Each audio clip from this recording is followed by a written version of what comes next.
بدبخت دلہن۔ قسط نمبر 1۔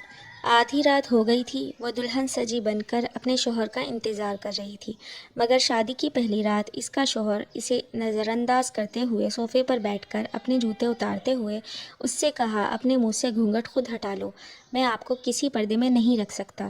یہ شادی میری مرضی سے نہیں ہوئی ہے۔ میں نے آپ سے نکاح صرف والدین کی زبردستی پر کیا ہے۔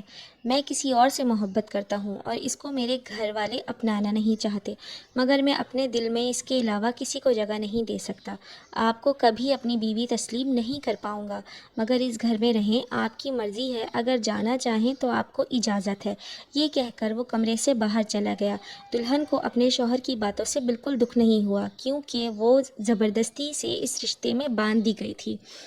اس شادی میں تو اس کی بھی رضامندی شامل نہیں تھی۔ اس ٹھنڈی سانس اور کپڑے چینج کر کے بے فکر ہو کر سو گئی، کیونکہ وہ جانتی تھی کچھ موڑ موڑنے نہیں پڑتے، راستے خود لے کر آتے ہیں۔ انجان راہوں پر اس نے خود سے وعدہ کیا، جب اس کی ایک بار شادی ہو گئی ہے تب اس کا جنازہ بھی اسی گھر سے نکلے گا۔ اگر وہ گھر چھوڑ کر گئی تو لوگ اسے برا بھلا کہیں گے۔ اسے اس شخص سے کوئی شکوہ نہیں تھا جس شخص نے چند گھنٹے پہلے اس کا نکاح ہوا تھا اور اس کو قسمت نے ایک نئی راہ پر موڑ دیا۔ اب کیسے گزارے گی وہ اپنی زندگی، یہ سوچتے سوچتے کومل سو گئی۔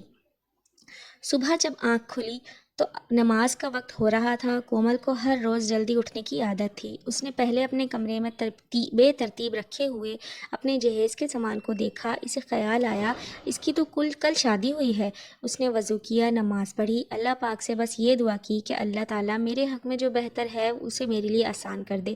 کومل کی شادی ایسے گھر میں ہوئی تھی جہاں دیہاتی ماحول تھا۔ وہ شہر میں رہ کر بھی اپنے امیر گھر میں پلی بڑھی تھی۔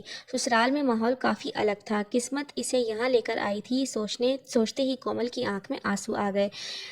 تم رو رہی ہو کومل؟ ایک آواز نے اسے چونکا دیا۔ اپنے آنسو صاف کرتے ہوئے کہا، نہیں بھابھی، مریم کومل کی بڑی دیورانی تھی، بس امی ابو کی یاد آ رہی ہے۔ کومل نے یہ کہا کہ آپ کی کل شادی ہوئی ہے اور رومان بھائی باہر سو رہے ہیں، دیکھو ان کو مچھر کاٹ رہا ہے۔ کومل جلدی سے کمبل اٹھایا اور اپنے شوہر کے اوپر ڈال دیا۔ مریم نے یہ دیکھ کر ایسے ہنسنے لگی، واہ کومل واہ، ساری رات آپ کو اس کا خیال نہیں تھا؟ بس بھابھی، وہ میں تھک گئی تھی۔ اتنے میں امی جی نے مریم کو آواز دے کر ناشتہ بنانے کے لیے بولا۔ کیا کومل نے اپنے سوتے ہوئے شوہر پر ایک نظر ڈالی؟ سانولی سی رنگت، کالے سلکی بال، چھوٹی چھوٹی فرینچ سٹائل والی داڑھی، پرکشش شخص لگ رہا تھا وہ۔ رومان اب سب گھر والے باہر سوتا دیکھ کر سمجھ گئے تھے کہ اس نے کومل کو اپنی بیوی تسلیم نہیں کیا۔ کومل نے اپنی دیورانیوں کی مدد سے اپنے کمرے کا سامان سیٹ کیا اور سمپل سے کپڑے پہن کر تیار ہو گئی۔ وہ میک اپ کے بغیر بھی پیاری لگ رہی تھی۔ رومان صبح اٹھتے ہی بغیر ناشتہ کیے کام پر چلا گیا۔ محلے والی عورتیں نئی نویلی دلہن دیکھنے آئیں۔ سب نے رومان کا پوچھا۔ رومان کی امی نے کہا، وہ کسی کام سے گیا ہے، ابھی واپس آ جائے گا، یہ کہہ کر سب کو ٹال دیا۔ امی عشرہ کو میں بھی امی کہہ کر بلاتی تھی۔ امی نے میرا یہ لحاظ نہیں کیا کہ میں اس گھر میں نئی نویلی دلہن ہوں۔ اس نے مجھے کاموں پر لگا دیا، بنا کچھ کہے ان کے ساتھ سارے کام کرتی رہی۔ شدید گرمی تھی، برتن دھو دھو کر میرے ہاتھ تھکنے لگے۔